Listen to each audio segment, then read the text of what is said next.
So the big news is that Oxford Economics have come out. They've said median house price to hit 2 million in Sydney, 1 million in Perth by 2027. The breakdown is really interesting. So Oxford Economics, they have come up with some bold predictions. And actually, they've said in their article, their predictions might actually be conservative. So one of the things... agree with the predictions? Roughly agree, but I probably will be a bit bolder than the predictions. Mm-hmm. So what they're saying about the big capital cities, all of them are going to experience growth. That's not different to what we believe there's going to be significant growth in a number of capital cities. There's also very, very interesting insight from their prediction. So they actually predicted that units over the next 3 years are going to outperform houses. Now that is quite a bold prediction, but there is very strong evidence for that. For example, CoreLogic just came out with a report very, very recently talking about the gap between median house and median unit values widening.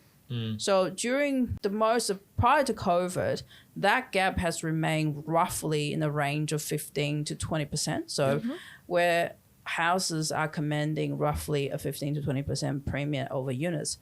However, so if a unit is like around 750,000, then the houses in that area, typically you'd get at 1 million, 1.1 million, about a 15 to 25% differential. Is that what you're saying? Something like that. Yep. But during COVID, that gap has widened. So in the last 4 years, that gap has widened to 45%.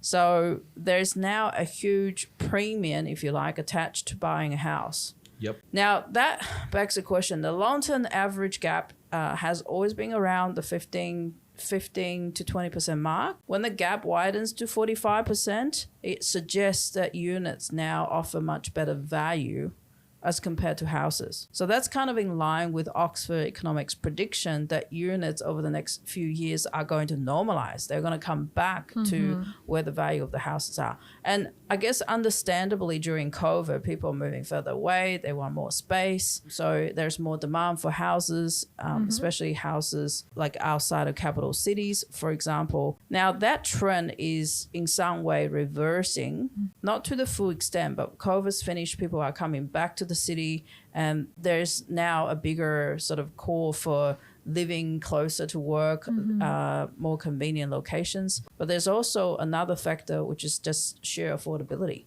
Units are become much, much more affordable as compared to houses.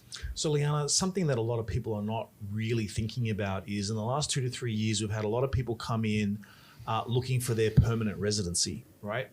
Now, those permanent residencies can take 1 year, 2 years, 3 years to process and come through. Once you have permanent residency, you no longer need to pay the stamp duty surcharge, and banks now will loan you money to buy your first home, your first property, or your first owner-occupier property. We're going to see over the next 12 to 24 months, many of these new arrivals in Australia becoming buyer-ready, becoming market-ready.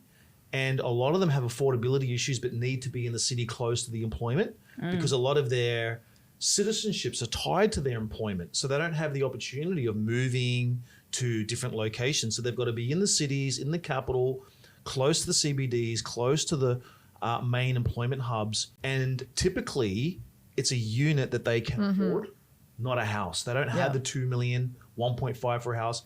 They've got the 700, the 800,000 for a unit.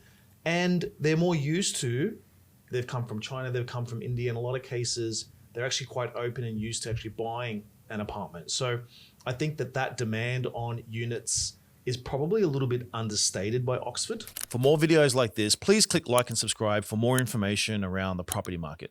Thank you.